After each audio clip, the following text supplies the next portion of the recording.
Всем доброго дня! В этом выпуске покажу свой новый рецепт очень вкусного ганаша для декорирования и покрытия торта. Этот ганаш отличается от тех рецептов, которые есть уже на канале. Крем по своей структуре плотный, в то же время имеет отличную пластичность, что позволяет идеально выровнять торт. Покрытие и декор из этого крема стабильны в жаркое время.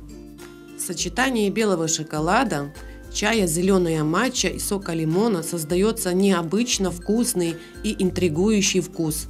Могу сказать, что этот ганаш получил от меня высокую оценку в применении, но есть один и недостаток. Крем получается только оливкового цвета. Поэтому этот ганаш идеально подойдет для кремовой флористики, а именно для отсаживания зелени и листьев.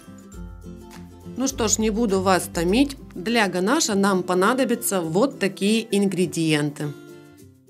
Сначала нам нужно замочить желатин и оставляем его набухать. Пока желатин набухает, мы приготовим заварную массу. В сотейнике с толстым дном нам надо соединить сок лимона и сироп глюкозы. Теперь хорошенько смешаем, чтобы сироп глюкозы немного растворился в соке. И сюда же выливаем сливки. Также хорошо смешиваем. Обратите внимание, что масса слегка загустеет и станет похожа на кефир. Так и должно быть.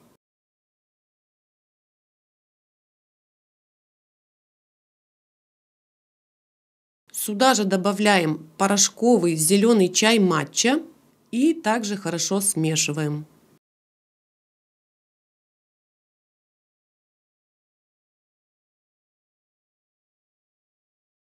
Ставим на умеренный огонь. И теперь уже никуда не отходим, все время помешивая. Нагреваем массу. По мере нагревания она станет более жидкой.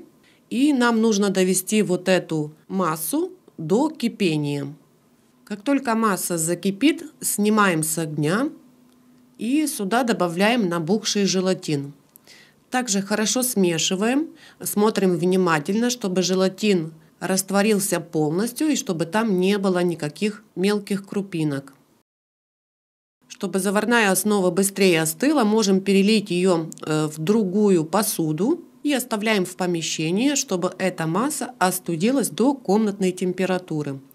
За это время нам нужно растопить шоколад на паровой бане или в микроволновой печи короткими импульсами. Растопленный шоколад также оставляем остудиться до теплого состояния, но так, чтобы он не потерял свою текучесть. После этого приступаем к приготовлению ганаша. Взбиваем масло до посветления. В данном рецепте не обязательно брать масло жирностью 82%, вы можете также взять более дешевое с жирностью 72%. Оно отлично подходит. К взбитому маслу добавляем нашу заварную основу. Взбиваем сначала на средних оборотах, чтобы масса не выпрыгивала из миски, а потом можно на максимальных. Долго взбивать не нужно, несколько минут достаточно, просто чтобы масло и заварная основа хорошо соединились между собой. Соскребаем лопаткой с боков миски к центру, так чтобы весь крем находился в центре. И теперь начинаем порциями вводить шоколад. Когда вводим белый шоколад, нам не нужно взбивать крем, мы просто его должны хорошо смешать. Поэтому работаем на средних оборотах. Я добавляла шоколад в 5 этапов.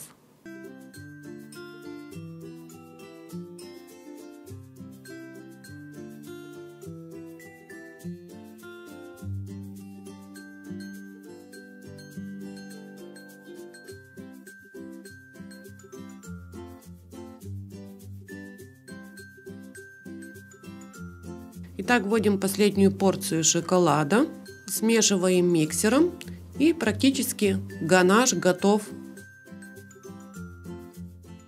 Если вас поджимает время и вам нужно срочно выравнивать торт, то этот ганаш можно использовать сразу. В этом состоянии он годится только для выравнивания, если вам подходит вот такая мягкая плотность ганаша. Для того, чтобы делать декор, его обязательно нужно поставить на стабилизацию. Накрываем ганаш пищевой пленкой или можно взять какой-нибудь пакет и вот так впритык к ганашу плотненько закрываем, чтобы он не обветривался и чтобы там не скапливался конденсат. И оставляем в помещении минимум на 1 час. После стабилизации наш крем становится достаточно плотным.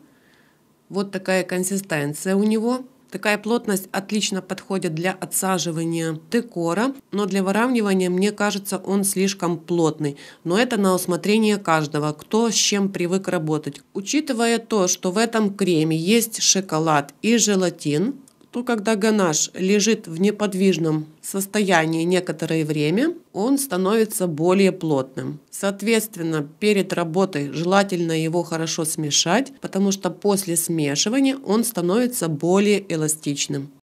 Если, к примеру, вот такая плотность после стабилизации вам очень плотная, то тогда можно взять миску с ганашем, поставить на горячую воду и слегка нагреть. Хорошенько смешать, тогда он станет более мягким и эластичным. Ганаш можно хранить в холодильнике до 7 дней или заморозить в морозильной камере на долгое время. Если использовать этот ганаш для применения в кремовой флористике для листьев, то сам крем можно дополнительно окрасить. Таким образом получим разные зеленые оттенки крема. Также перед отсаживанием ганаш желательно согреть руками и хорошенько размять ганаш в теплых руках перед работой. Тогда он также становится более эластичный и мягкий. При отсаживании ганаш отлично держит свою форму. Благодаря своей пластичности он очень податлив в работе. Ну что ж, вроде как бы я ничего не забыла сказать. Если все-таки будут вопросы, пишите вопросы в комментариях. Еще раз напоминаю, что вся нужная информация есть также в описании под видео. Надеюсь, что вы оцените этот рецепт и вкус этого ганаша. Ну, а я всем говорю пока и до новых встреч в следующем выпуске.